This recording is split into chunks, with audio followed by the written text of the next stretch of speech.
Hello বন্ধুরা, good morning. তোমরা সবাই কেমন আছো? আমি ভালো আছি। দেখো, সকাল হয়ে গেছে। এখন সকালবেলা বাইরে বেরিয়ে এসেছি। আর বাইরে এসে একটু কাজকর্ম শুরু করতেই আমার ছোট্ট মেয়েটা উঠে পড়েছে। উঠে সে বলছে যে মা, তোমাকে ফুল তুলতে হবে না, আমি ফুল তুলি।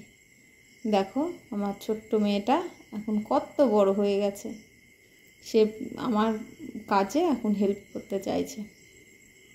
যাই হোক, দেখো, ফুলের সাজিটা আমার হাত থেকে নিয়ে ও এখন ফুল তুলতে লেগে গেছে। কিন্তু ফুলগুলো একটাও হাতে পাচ্ছে না। আমার সাদা ফুলের গাছ অনেকটা বড় তো, ওই জন্য। যাই হোক, দেখো, আমি এখন ঘরের মধ্যে চলে আসলাম। ফুল তোলা হয়ে গেছে। তারপরে দেখো, ঘর ঝাড়ু দিয়ে নিই। ঘর ঝাড় দিয়ে নিয়ে তারপরে অন্যান্য কাজে আবার হাত লাগাতে হবে। সকালবেলা হলেই মাথায় সারাদিনের কাজকর্মের একটা ঝুঁকি, একটা সারাদিনে একটা চিন্তা ভাবনা থাকে। যাই হোক, চলো আস্তে আস্তে করতে করতে হয়ে যাবে। তারপরে দেখো, ঝাড় দেওয়া হয়ে গেল। এবার আমার যে এঁঠো বাসনপত্রগুলো আছে সেইগুলো বের করে দেব। দেখো, নোংরা ফেলার বালতিটা আমি বাইরে নিয়ে গিয়ে রাখলাম। ওটা পরে আবার ফেলে দিতে হবে। চলো, দেখো, গামলার মধ্যে এঁঠো বাসনগুলো আছে, ওইগুলো বের করে দিই। তারপরে আবার অন্য কাজে হাত লাগাবো। দেখো, বাইরে আমার একটা কলপার আছে, ওখানেই আমার কাজের মাসি এসে যা এঁঠো কাটা বাসনপত্র থাকে সব কিছু মেজে দেয়। কলপার না থাকলেও হয় না।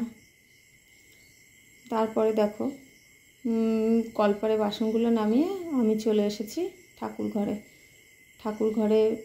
ঠাকুর ঘরটা ঝাড় দিয়ে মুছে তারপরে যা পুজোর বাসনপত্র ছিল সেইগুলো সব গুছিয়ে নিয়ে তারপরে পুজোর বাসনগুলো নামিয়ে মেজে নেব।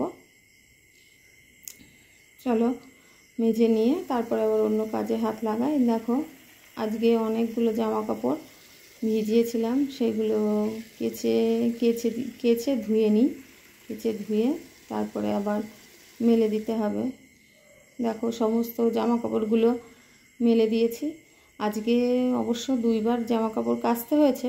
সকালে একবার কেচেছিলাম, আবার স্নান করার সময় আবার কিছুটা জামা কাপড় ছিল, সেইগুলো কেচে দিয়েছিলাম।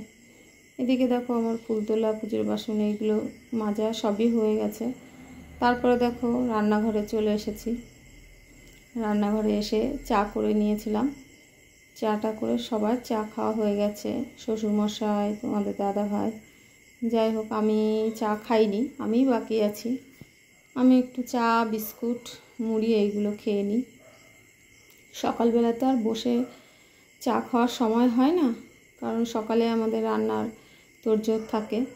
ওই জন্যে এই চা রান্না করতে করতে চা একটু খেয়ে নিই।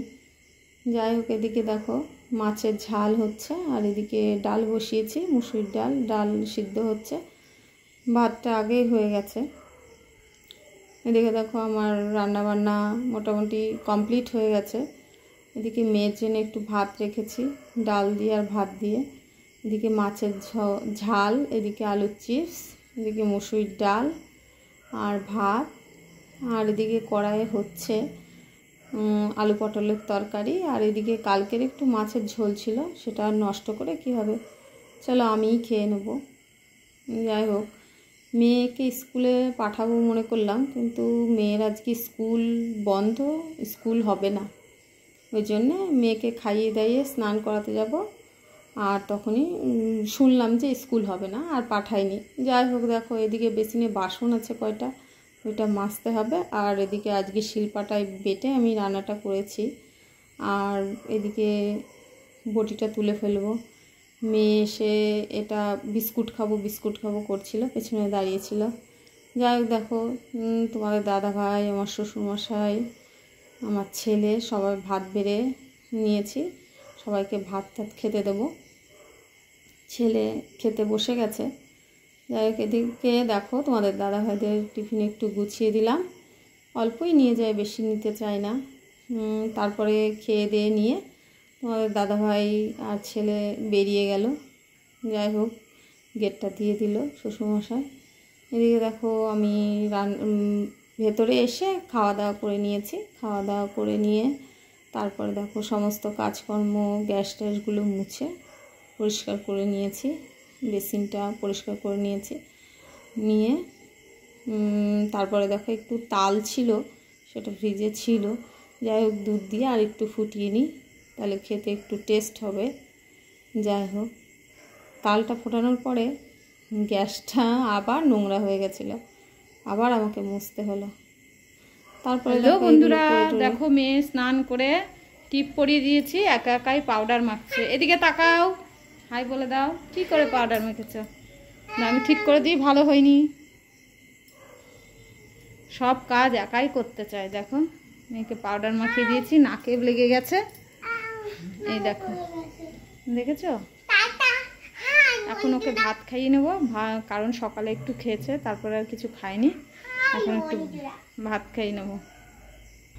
দেখো সকালবেলায় যা জামা কাপড় কাচাকাচি করেছিলাম মোটামুটি সবই শুকিয়ে গেছে, এখন তুলে নেব।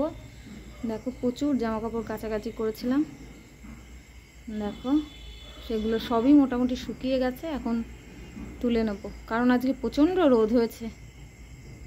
দেখো চলো সব জামা কাপড়গুলো এক এক করে তুলে নিই।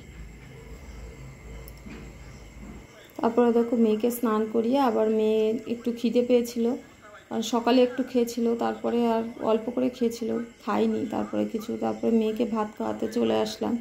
ও মাছ, ছোট মাছ খেতে পারে না বেছে, ওই জন্য ওর জন্য একটু ডিম সিদ্ধ করে নিয়েছিলাম, ডিমের সাদা অংশটা খেয়ে নিয়েছে, আর কুসুমটা ভাতের সঙ্গে মেখে মেখে খাইয়ে দেবো, আলু চিপস দিয়ে খেয়ে নিচ্ছে। যাই হোক তখন তোমাদেরকে বললাম যে জামা কাপড়গুলো তুলে নিই, তবে মেয়ে খুব বায়না করছিল তো, আর জামা কাপড়গুলো তখন তোলা হয়নি।